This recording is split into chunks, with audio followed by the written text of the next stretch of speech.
Was there a practical reason for President Kennedy having two caskets, or was the government trying to cover up something about his assassination? The real reason may not be what you expected. After President John F. Kennedy was shot in Dallas, he was rushed to Parkland Memorial Hospital. It was there that he was pronounced dead shortly after noon on November 22, 1963. This is a sad time for all people. We have suffered a loss that cannot be weighed. The president was then placed into a casket so that his body could be flown back to Washington, D.C. By the time his body arrived in the nation's capital, the casket's interior was in a terrible state, as the president's wounds were leaking blood, brain matter, and bodily fluids. The president was so badly injured that the doctors who performed the autopsy wrote in their report, "It is our opinion that the wound of the skull produced such extensive damage to the brain as to preclude the possibility of the deceased surviving this injury." Since the casket was no longer suitable for the president's planned funeral in Washington, D.C., he was transferred to a new one. As the Los Angeles Times reports, the two Kennedy caskets fueled conspiracy theories surrounding his assassination. But in 1999, classified documents were unsealed, thus revealing the true story. As the timeline goes, the first casket Kennedy was stored in was procured from O'Neill's funeral home located in Dallas. After the president was pronounced dead, his body was wrapped in sheets and loaded into this first casket. Meanwhile, the interior of the casket was covered in plastic. However, these measures proved insufficient, so officials found a second casket for it. In that second casket, Kennedy lay in state for 2 days in the Capitol Rotunda and was later buried at Arlington National Cemetery.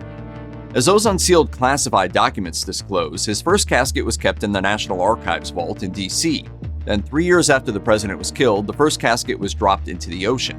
According to classified documents, it was the president's brother Robert F. Kennedy who made the request. According to CBS News, Robert told archive officials, "What I would like to have done is take it to sea." It's interesting to note that since Kennedy was a naval veteran, he once thought that he'd be buried at sea. So, in a way, the first casket endured the same watery fate that the 35th president once envisioned for himself. However, Kermit L. Hall, a one-time member of the Assassination Records Review Board, told the Los Angeles Times that the first casket was ultimately disposed of so that it didn't turn into a historic relic for the marketplace. Still, dropping the first casket into the ocean was no small undertaking. In order to do this, 42 holes had to be drilled into it. From there, the casket was weighed down with sandbags, thus ensuring it sank. The casket also had 2 parachutes attached. This was to prevent it from breaking apart once it hit the water. The casket was then taken from its storage unit at the archives and loaded onto a C-130 aircraft. It reportedly now resides in an area off the Maryland-Delaware coast where the U.S. military sinks older gear that's no longer in use. As Kermit L. Hall told the Los Angeles Times, Kennedy's first casket is now in 9,000 feet of water in the Atlantic Ocean. Before these revelations, some thought the first casket was disposed of in a cover-up. But conspiracy theories aside, the casket was the subject of some actual controversy involving the price. Since officials needed a casket for the president quickly, O'Neill's funeral home charged them $3,995. In 2023, that price amounts to around $40,000.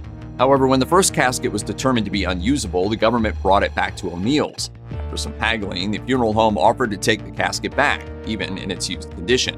When word got out that O'Neill's was in possession of the first casket, collectors started showing up and making offers to buy it.